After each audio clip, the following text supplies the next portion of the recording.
Bismillahirrahmanirrahim. Assalamualaikum warahmatullahi wabarakatuh. Innal hamdalillah wassalatu wassalamu ala Rasulillah wa ala alihi wa sahbihi wa man wala. Subhanaka la ilma lana illa ma 'allamtana innaka antal alimul hakim. Wala haula wala quwwata illa billahil aliyyil azim. Amma ba'd. Alhamdulillah. Tuan dan puan yang dirahmati Allah Subhanahu wa taala. Insya-Allah kita akan teruskan perkongsian kisah para sahabat Nabi sallallahu alaihi wasallam. Malam ini kita bersama dengan Sayyiduna Abu Dzar Al-Ghifari yang namanya adalah Jundub bin Junadah. Tuan dan puan dirahmati Allah. Beliau mendapat satu pengiktirafan yang sangat besar daripada Nabi sallallahu alaihi wasallam. Kata Nabi, ma aqallatil ghabra wala adhallatil khadra min rajulin asdaqu min Abi Dzar. Tidak ada yang menahan seseorang, iaitu tidak ada tanah yang menahan di atasnya seseorang, dan tidak ada langit yang menaungi di bawahnya seseorang yang lebih jujur berbanding Abu Dzar Al-Ghifari. Tuan-tuan dirahmati Allah. Di sebuah lembah yang bernama Waddan, terletak di situ satu kampung yang didiami oleh kabilah Ghifar. Kampung mereka adalah laluan utama kafilah-kafilah atau rombongan perdagangan Quraisy yang membawa barang-barang mereka untuk diniagakan di Syam. Maka di antara sumber pendapatan kecil Bani Ghifar ini ialah apa yang disumbangkan oleh peniaga-peniaga Quraisy ketika mereka melintas perkampungan, berehat, minum, makan dan memperbaharui bekalan mereka untuk mereka sambung perjalanan. Dan ada di kalangan mereka yang bekerja sebagai perompok ke atas kafilah-kafilah ini. Jika kafilah-kafilah tersebut tidak memberi sesuatu kepada mereka setelah mereka menginap, makan dan sebagainya. Ala kulli hal, tuan-tuan dirahmati Allah, dalam kabilah itu terdapat satu keluarga yang sangat baik, dan dalam keluarga itu ada seorang anak muda yang bernama Jundub bin Junadah. Jundub bin Junadah ini sejak dari awal dia mengenal dunia, maknanya pada ketika umur remajanya dia sangat mengingkari apa yang diimani oleh kaumnya, iaitu menyembah batu. Baginya, ia satu yang langsung tak boleh diterima oleh akal. Dan dia tak terlibat dengan perkara-perkara yang jelek seperti merompak, membunuh, mendapatkan hak orang lain dengan cara paksaan. Beliau seorang yang mengutamakan perdamaian, ketenangan, dan seorang yang sangat cerdik dalam meletakkan pandangannya. Tuan-tuan dirahmati Allah.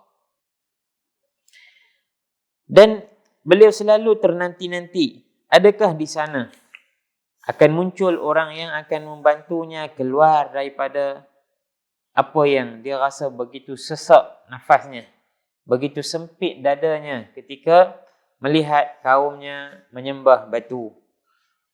Sehingga tidak lama selepas itu sampai khabar secara jauh-jauh yang mana di Mekah ada seseorang yang mendakwa sebagai Nabi. Ini masih dalam tempoh 3 tahun terawal dakwah Nabi SAW yang dikenali sebagai dakwah sir, dakwah secara rahsia.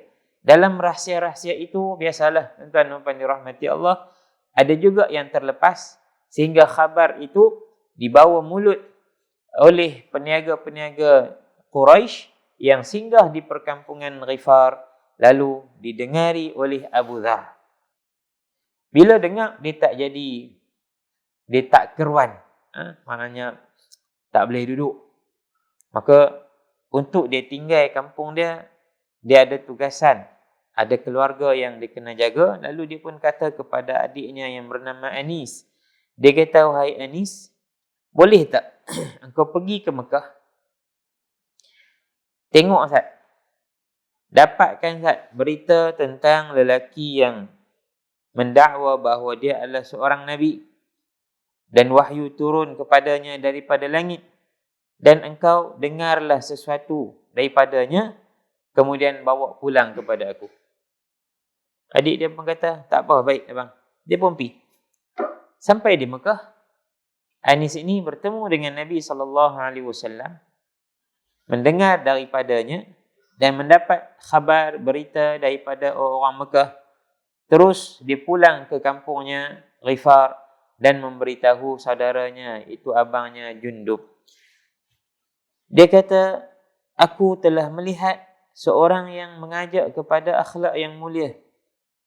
Dan kata-kata yang diungkapkan kepada kami, yakni apa yang dibacanya bukanlah syair.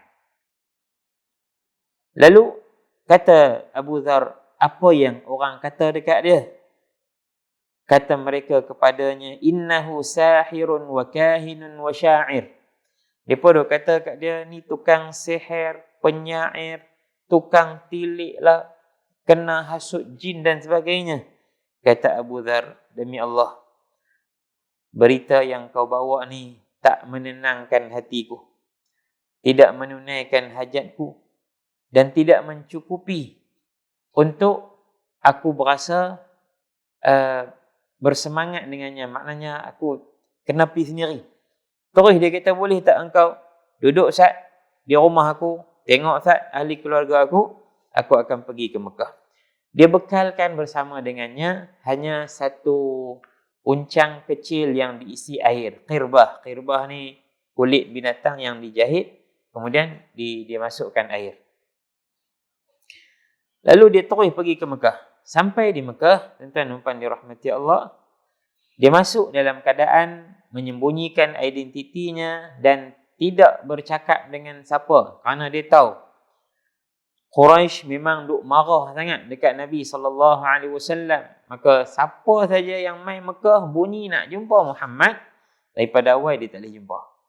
Maka dia pun pusing di sekitar Mekah, tak menemui sosok yang boleh dianggap sebagai Muhammad. Maka dia pun berehat di salah satu penjuru Masjidil Haram. Hari pertama, dia berbaring, tiba-tiba melintas di hadapannya seorang anak muda, iaitu Ali bin Abi Talib. Dan Ali tahu bahawa dia ni orang asing, bukan orang Mekah. Dia pun kata, halumma ilaina ayyuhar rajul. Jom ikut saya. Dia pun ikut. Balik ke rumah Sayyidina Ali, tidur di situ. Kemudian keesokan harinya dia isi bekas ayak dia, kemudian dia pergi semula ke masjid. Sepatah pun dia tak tanya Sayyidina Ali, dan Sayyidina Ali pun sepatah pun tak tanya dia kenapa mai. Hari kedua, Sayyidina Ali lintas, tengok-tengok, ada lagi Pak Long ni. Dia kata, ama ana lirrajuli ay ya'uda ila baitih. Awak dia tak balik rumah dia lagi. Dan Ali tertanya-tanya. Ali pun pergi dekat dia, memandang kepadanya tanpa siapa pun bertanya akan satu sama lain. Hingga hari ketiga, Sayyidina Ali lintas di depan Masjid Al-Haram, tengok Abu Dhar masih di situ. Terus Sayyidina Ali tanya dia, boleh tak engkau khabarkan kepada aku kenapa engkau datang ke Mekah? Kata Abu Dhar, beginilah wahai anak muda, kalau engkau boleh janji dengan aku, bagi jaminan, aku akan cakap sebab apa aku datang ke Mekah. Yang Ali kata, baik. Dia pun bagi satu jaminan. Kata Abu Dhar, sesungguhnya aku datang ke Mekah ini dari tempat yang jauh adalah untuk bertemu dengan Nabi yang baru muncul. Dan untuk mendengar sesuatu daripadanya.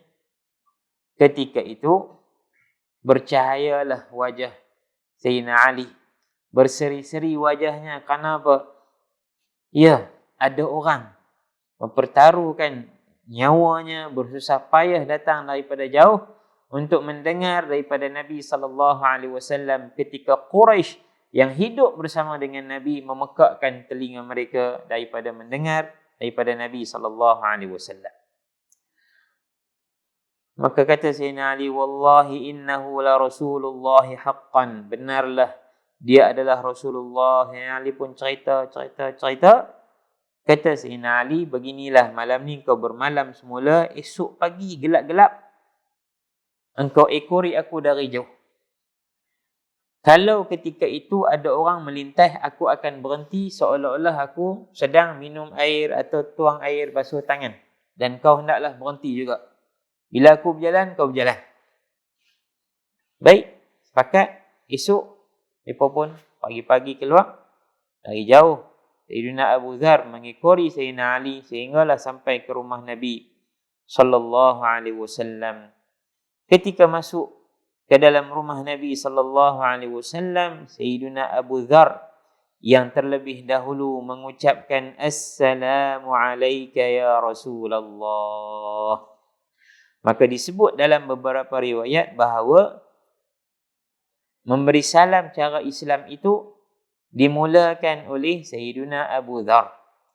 Kemudian dijawab oleh Nabi, wa alayka salamullahi wa rahmatuhu wa barakatuh. Selepas itu, orang-orang Islam bila bertemu, mereka menggunakan ungkapan dan ucapan tersebut, memberi dan menerima salam sesama mereka. Masuklah Sayyidina Abu Dhar ke rumah Nabi, maka Nabi menceritakan kepadanya tentang Islam. Nabi ajak dia masuk Islam. Nabi baca Quran yang turun ke atasnya sehinggalah tanpa berfikir panjang, Sayyidina Abu Dhar terus memeluk Islam dan dia tinggal di kota Mekah selama beberapa hari berikutnya. Disebutkan juga dia adalah orang yang keempat atau orang yang kelima yang memeluk Islam. Tuan-tuan dan puan dirahmati Allah. Jom kita lihat apa pula yang dikisahkan oleh Abu Dhar setelah dia memeluk Islam. Katanya, aku selepas itu belajar daripada Nabi pelbagai perkara tentang Islam dan aku mempelajari daripada Nabi banyak ayat-ayat Al-Quran yang telah diturunkan. Kemudian setelah itu kata Nabi SAW, janganlah engkau ceritakan tentang Islammu kepada siapa pun di Mekah ini, kerana aku bimbang mereka akan membunuh kamu. Namun kata Abu Dhar, demi Allah, aku tak akan tinggalkan kota Mekah hingga aku tawaf di sekitar Kaabah dan aku akan menjerit dengan suaraku yang kuat di hadapan Quraisy dan berkata, sesungguhnya aku telah memeluk Islam. Aku bersaksi bahawa tiada Tuhan melainkan Allah dan Muhammad itu pesuruh Allah. Nabi pun berdiam. Maknanya membiarkan itu keputusannya untuk mengiklankan Islamnya. Esok hari dia pun tawaf Kaabah sampai di depan betul-betul tempat para pemimpin pembesar Quraisy duduk. Terus dia kata, ya ma'syara Quraisy, ashhadu an la ilaha illallah wa anna Muhammadan Rasulullah. Kira-kira dengar je telinga mereka kata-kata yang disebut oleh Abu Dhar, terus tangan, kaki, kayu, batu sampai dekat dia. Mereka memukul wajahku dengan tujuan untuk membunuhku sehinggalah datang Al-Abbas bin Abdul Muttalib, ammun Nabi sallallahu alaihi wasallam. Dia memelukku, menghalangku daripada dipukul oleh Quraisy dan katanya dengan suara yang kuat, ataqtuluna rajulan, berani kamu bunuh seseorang yang rombongan dagang kamu lintas di kampung dia? Hadza rajulun min bani Ghifar, orang ini adalah daripada perkampungan Ghifar. Quraisy ni tuan-tuan dengar kata harta mereka terancam, berhenti langsung. Satu je lah. Satu je. Kata, oi, betul ke? Oh, jam lagu ni. Nampak macam mana? Tak apa. Dia pun lepas dia. Dia pun pergi kepada Nabi SAW, kata Nabi, bukankah aku telah melarangmu daripada mengiklankan Islammu? Kata aku, yakni Abu Dhar, wahai Rasulullah, hajat yang bermain dalam hatiku telah aku tunaikan. Kata Nabi setelah itu, wahai Abu Dhar, pulanglah ke kampungmu dan beritahulah kaummu apa yang engkau lihat dan apa yang engkau dengar. Ajaklah mereka untuk menyembah Allah. Moga-moga Allah memberi manfaat kepada mereka melalui tanganmu dan memberi pahala ke atasmu disebabkan berdakwah kepada mereka. Dan jika sampai kepadamu berita bahawa aku telah muncul dengan jelas, maka cepat-cepatlah datang kepada aku. Kata Abu Dhar, baiklah, aku pun pulang. Hingga bila sampai ke kampungku, datang menemui aku saudaraku Anis. Lalu dia bertanya, apa yang telah engkau buat? Kata Abu Dhar, aku telah memeluk Islam. Boleh tak engkau juga peluk Islam? Terus adik dia dengan segera kata, baiklah, aku juga berhajat untuk memeluk Islam, yakni agama sama denganmu. Alhamdulillah. Mereka dua orang pi pula dekat mak mereka. Mereka pun kata, wahai ibu, kami telah memeluk Islam. Mahu tak jika ibu memeluk Islam juga? Kata ibu mereka, ya, aku juga sangat berkenan terhadap agama yang kamu berdua masuk ke dalamnya. Mak mereka pun masuk Islam. Tuan-tuan dan puan dirahmati Allah, ini kekuatan yang sangat hebat yang diperolehi oleh Sayyidina Abu Dhar yang menjadikannya orang yang berusaha sungguh selepas itu untuk berdakwah kepada kaumnya. Tidaklah Abu Dhar menerima cabaran yang berat ketika berdakwah kepada kaumnya, kabilahnya Ghifar. Sebahagian besar di kalangan mereka memeluk Islam, sehinggalah apabila disyariatkan salat, di kampung mereka itu didirikan salat. Dan sebahagian lagi masih menunggu, kata mereka, kami, sehinggalah Nabi SAW hijrah ke satu tempat, Madinah atau tempat yang lain, maka kami akan segera bertemu dengannya dan beriman. Tuan-tuan dan puan dirahmati Allah, kemudian bila mendengar tentang Nabi hijrah ke Madinah, sebahagian yang belum masuk Islam lagi pergi ke Madinah, beriman dengan Nabi SAW. Nabi pun berkata, Ghifarun ghafarallahu laha, Bani Ghifar, moga-moga Allah mengampunkan segala dosa dan kesalahan mereka. Tuan-tuan dan puan dirahmati Allah. Namun Sayyidina Abu Dhar masih tidak berhijrah ke Madinah. Kekal dia di kampung dia, Ghifar, berdakwah. Sehingga berlalu peperangan Badar, Uhud dan Khandaq. Khandaq berlaku pada tahun ke-5 Hijrah.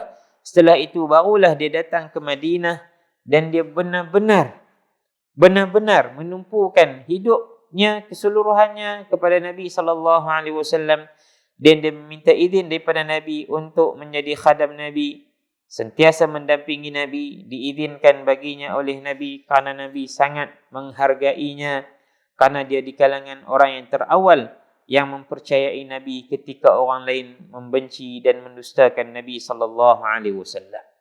Dan tidaklah Nabi memuliakan seseorang lebih daripada Nabi memuliakan Abu Dhar.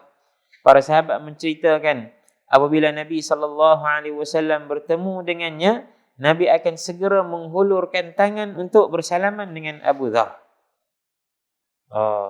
Kita jumpa orang yang besar, kita suar tangan dulu. Macam tu hal kita. Nabi SAW jumpa Sayyidina Abu Dhar, Nabi yang pergi hulur tangan Nabi untuk bersalaman dengan Sayyidina Abu Dhar dalam keadaan wajah Nabi ceria, gembira, seronok kerana bertemu dengan Sayyidina Abu Dhar Al-Ghifari, Jundub bin Junadah radhiyallahu ta'ala anhu. Apabila Nabi SAW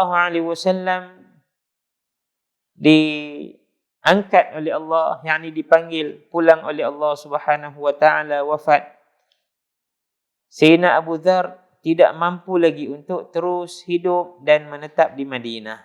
Kerana dia berasa sangat kosong. Kosong ni bukan apa? Ialah orang yang cinta kepada seseorang dengan kadar yang sangat hebat ni. Bila orang tu tak ada Di depan mata dia terbayang-bayang dulu Nabi duduk di sini, Nabi makan di sini, Nabi menyantuni kami di sini. Dia tak dapat nak tanggung rasa rindu itu. Akhirnya dia mengambil keputusan untuk berhijrah ke Syam. Selama sepanjang pemerintahan Sayyidina Abu Bakar dan juga Sayyidina Umar radhiyallahu taala anhuma, dia menetap di satu kampung kecil di pinggiran Syam. Syam ni tuan-tuan dan puan dirahmati Allah, ibu kota dia adalah Dimashq. Dimashq ni adalah satu kota lama yang dibina oleh Rom. Rom ni ialah kekayaan mereka dan juga suasana hidup Eropah itu mereka bawa ke Syam atau ke Dimashq. Maka kehidupan orang-orang Dimashq ini agak mewah. Apatah lagi pada zaman pemerintahan Sayyidina Osman. Kerana pada zaman pemerintahan Sayyidina Osman berlaku pembukaan kota yang banyak sehingga hasil pendapatan atau harta yang datang ke Baitul Mal melimpah ruah. Lalu diberikan secara adil, secara saksama kepada orang-orang yang memeluk Islam, lalu mereka menjadi kaya. Ketika itu Sayyidina Abu Dzar merasakan dia tak mampu untuk hidup dalam kemewahan dan kekayaan itu. Lantas dalam keadaan dia mencari-cari ke mana dia nak pergi, datang panggilan daripada Sayyidina Uthman untuk dia pulang menetap di Madinah. Tuan-tuan dan puan dirahmati Allah. Sampai di Madinah, dia dapati bismillah. Madinah juga telah bertukar wajah. Ialah 2 tahun zaman pemerintahan Sayyidina Abu Bakar, 10 tahun zaman pemerintahan Sayyidina Umar. Belasan tahun dia meninggalkan kota Madinah. Bila balik main dia tengok, lagu lain dah hampa ni. Baju pun dah lembut, tunggangan pun dah cantik, rumah pun semakin elok, harta pun semakin banyak. Maka menimbulkan rasa sedih dalam hati dia sehingga tiap-tiap hari kalau dia keluar ke lorong-lorong Madinah, dia akan tanya sahabat-sahabat yang dia jumpa, hampa tak berasa apa ke? Dulu di sinilah Nabi duduk tanpa pakaian. Di sinilah Nabi berjalan dalam keadaan mengikat perutnya kelaparan. Sedang kamu dengan nikmat yang begitu banyak, tidakkah kamu berasa janggal dengan perkara ini? Siapa kata nak buat macam mana? Allah telah buka rezeki ke atas kita. Bukanlah daripada hasil yang haram. Tapi Sayyidina Abu Dzar ni itulah dia pegang dengan cara lama. Akhirnya Sayyidina Uthman panggil dia. Uthman kata, beginilah wahai Abu Dzar. Pergilah kamu ke satu kampung di pinggiran Madinah. Duduklah kamu di sana. Ajarkanlah apa yang kau tahu kepada orang-orang yang datang kepadamu. Dia pun pindah. Ada ketika orang datang menziarahinya. Masuk ke rumahnya. Bila masuk dalam rumah, dia tahu Abu Dzar ni dia antara yang terawal memeluk Islam. Berperang dengan Nabi SAW, orang yang hebat. Dia pun perhati dalam rumah. Falam yajid fihi mata'an. Dia tak jumpa apa pun dalam rumah tu. Tak ada barang apa. Ya Rabb. Lalu ditanya, ya Abu Dzar, aina mata'ukum? Wahai Abu Dzar, mana pi habis barang-barang rumah ni? Sampai apa pun tak ada. Faqala lana baitun hunak, yani al-akhirah awil jannah. Kata Sayyidina Abu Dzar, rumah kami yang sebenarnya di sana, yani di akhirat atau di syurga. Kami telah hantar ke sana barang-barang kami yang elok-elok itu. Allahu Akbar. Lalu tetamunya faham apa yang dimaksudkan. Dia pun kata, ya, jika engkau hantar ke sana, kekalkanlah sedikit untuk rumah kamu di dunia. Kata Abu Dzar, akan tetapi tuan empunya rumah ini tak akan meninggalkan kami di rumah ini dalam tempoh yang lama. Maknanya, nak buat apa? Pemilik rumah ni, yakni Allah, dia tak akan tinggalkan kami duduk lama pun di rumah ni. Baik kami hantar pergi siap-siap. Subhanallah. Satu hari, Amirul Syam, yang menjadi gubernur di Syam, hantar ke rumah dia 300 dinar Dan dia bagi tahu, gunalah duit ni untuk keperluanmu. Serta merta dia bagi balik 300 dinar dan dia kata, wahai gubernur, kamu tak jumpakah mana-mana orang yang lebih miskin daripada aku? Bagilah kepada mereka kerana aku sangat tidak berhajat kepada harta yang kamu bawa kepada aku. Radhiyallahu anka wa rahimakallah. Moga-moga Allah meridaimu wahai Abu Dzar dan merahmatimu. Pada tahun ke-32 Hijrah, Allah Subhanahu wa taala menjemputnya pulang untuk bersama-sama dengan baginda Nabi sallallahu alaihi wasallam. Dan Nabi itu sallallahu alaihi wasallam seorang yang sangat menyanjungi Abu Dzar dan berbangga dengannya. Seperti yang kita sebut di awal tadi, kata Nabi, ma aqallatil ghabra wa la adhallatil khadra min rajulin asdaqa min Abi Dzar. Tidak ada bumi yang menanggung dan tidak ada langit yang menaungi seseorang yang lebih jujur dan benar imannya daripada Sayyiduna Abu Dzar radhiyallahu taala anhu. Tuan dan puan dirahmati Allah. Pengajaran yang dapat kita ambil daripada kisah sahabat yang hebat ini, dan namanya seringkali kita jumpa dalam kitab-kitab hadis, meriwayatkan kepada kita hadis-hadis Nabi sallallahu alaihi wasallam, kerana beliau adalah seperti sebahagian sahabat lain yang rapat dengan Nabi. Macam kita baca itu Anas bin Malik, Sayyidina Abdullah bin Mas'ud yang jadi khadam Nabi. Sentiasa mereka ni di rumah Nabi sallallahu alaihi wasallam. Mereka banyak mendapat hadis-hadis panduan hidup daripada Nabi, sama ada perbuatan atau juga percakapan Nabi sallallahu alaihi wasallam. Sayyidina Abu Dzar ini dapat kita ambil pedoman daripadanya ialah dia tak menunggu sesuatu datang kepadanya, dia yang pergi cari. Dia pergi cari. Dia kira duduk luar kota Mekah ni bukan jadi mad'u lagi, bukan orang yang didakwah lagi.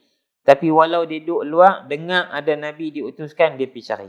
Yang kedua, dia ketika dia datang ke Mekah, dia adalah orang yang sangat takut nak tanya pasal aina Muhammad, mana Muhammad. Dia tak berani tanya. Dia bimbang sungguh. Tapi setelah dia mengucap syahadah, memeluk Islam, dia jadi orang yang paling berani. Lihatlah.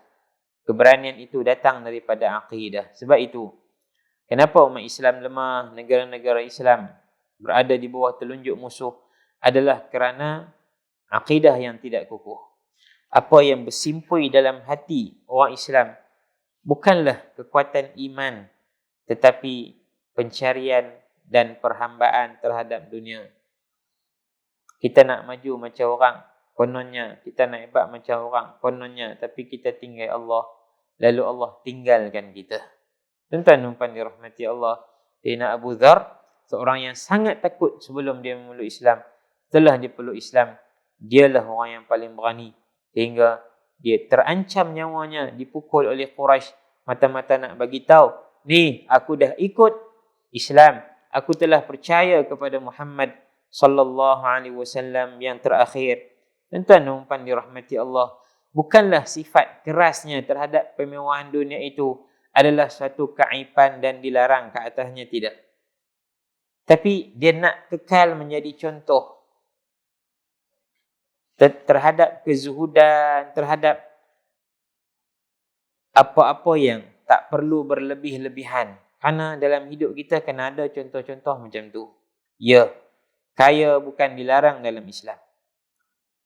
Bermewah-mewah tak dilarang dalam Islam jika menggunakan harta yang halal dan tidak berlaku pembadiran. Namun di sana kena ada orang yang tolong peringat kita juga tentang kezuhudan dunia, supaya kita dalam kita duk kata tak apa, kita telajak kita. Kemewahan kita, dia nak bagi kita rasa sombong sikit, nak bagi kita rasa lebih tinggi sikit pada orang, penting sikit pada orang lain. Ini di antara gangguan-gangguan dan penyakit kemewahan. Maka di sana kena ada orang yang zuhud ni. Bila kita tengok dia, kita rasa kita salah atas perbuatan kita.